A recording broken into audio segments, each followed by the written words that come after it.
সব জ্ঞান যদি থাকে, তবু যদি হৃদয় খালি থাকে, তবে কি সেই জ্ঞান পূর্ণ? তিনি ছিলেন পাশ্চাত্য দর্শনে সুপণ্ডিত।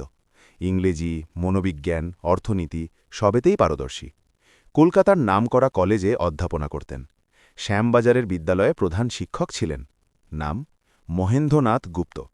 ছাত্ররা ডাকত মাস্টারমশায়, কিন্তু ভেতরে এক অদৃশ্য শূন্যতা। শিক্ষক হওয়ার আগে তিনি অন্য কাজও করেছিলেন, কিন্তু কোথাও স্থিরতা পাননি। অবশেষে শিক্ষকতাই হল তার পথ। বিদ্যা ছিল, সম্মান ছিল, প্রতিষ্ঠা ছিল, তবু মন বলত, এটাই কি সব? তার যৌবনে তিনি আকৃষ্ট হয়েছিলেন ব্রাহ্ম ধর্মের প্রভাবে। বিশেষ করে কেশবচন্দ্র সেনের বক্তৃতা তাকে আলোড়িত করেছিল। নিরাকার ব্রহ্ম, এই ভাবনায় তিনি অভ্যস্ত ছিলেন। মূর্তি পূজায় বিশ্বাস ছিল না। তার মনে হতো ঈশ্বর নিরাকার, নির্গুণ, তাকে কি মাটির মূর্তিতে পাওয়া যায়? একদিন 1882 সালের 26শে ফেব্রুয়ারি এক আত্মীয়ের সঙ্গে তিনি গেলেন দক্ষিণেশ্বর। মন্দির প্রাঙ্গণ শান্ত, গঙ্গার হাওয়া বইছে। সেখানে প্রথম সাক্ষাৎ শ্রীরামকৃষ্ণের সঙ্গে। ঠাকুর তাকে দেখেই যেন চিনে ফেললেন। প্রথম প্রশ্ন, তুমি বিবাহিত? তিনি বললেন, হ্যাঁ। ছেলে হয়েছে? এই সাধারণ প্রশ্নের আড়ালে ছিল গভীর দৃষ্টি।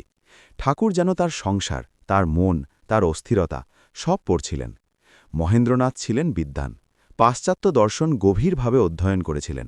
মনে কোথাও একটু গর্ব ছিল, আমি জানি। ঠাকুর হঠাৎ বললেন, ঈশ্বরকে দেখা যায়, তার সঙ্গে কথা বলা যায়, যেমন আমি তোমার সঙ্গে কথা বলছি। এই বাক্য যেন বজ্রাঘাত। তিনি ভাবতেন ঈশ্বর ধারণা। ঠাকুর বললেন, ঈশ্বর অভিজ্ঞতা। তিনি ভাবতেন জ্ঞানই সব। ঠাকুর বললেন, ঈশ্বরকে না জানলে সব জ্ঞানই অজ্ঞান। দুটি বাক্য, কিন্তু তাতেই তার ভিতরের গর্ব চূর্ণ হল। তিনি তখনও নিরাকারভাবেই উপাসনা করতে ভালোবাসতেন।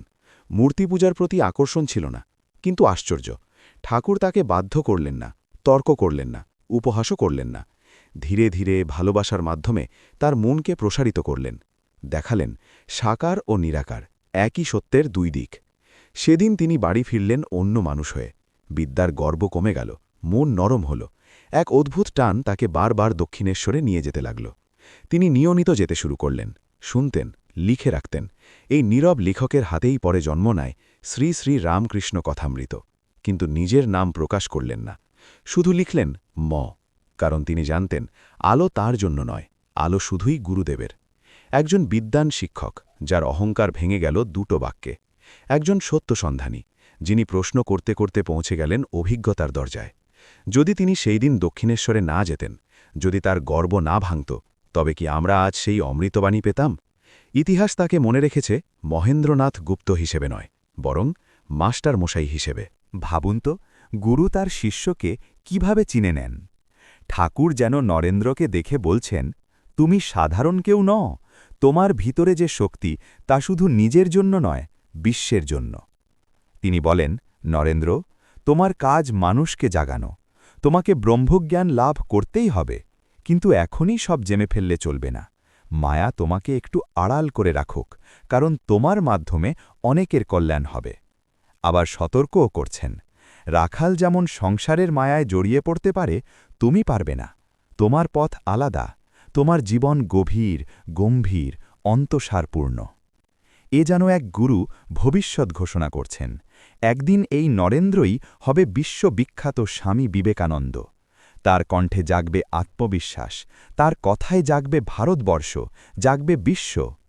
গুরু জানতেন, এই শিষ্যের প্রগাঢ় ভাব, সাহস আর দাসত্ব ভক্তির মিশ্রণ একদিন মানবজাতির কল্যাণে দীপ শিখা হয়ে জ্বলবে।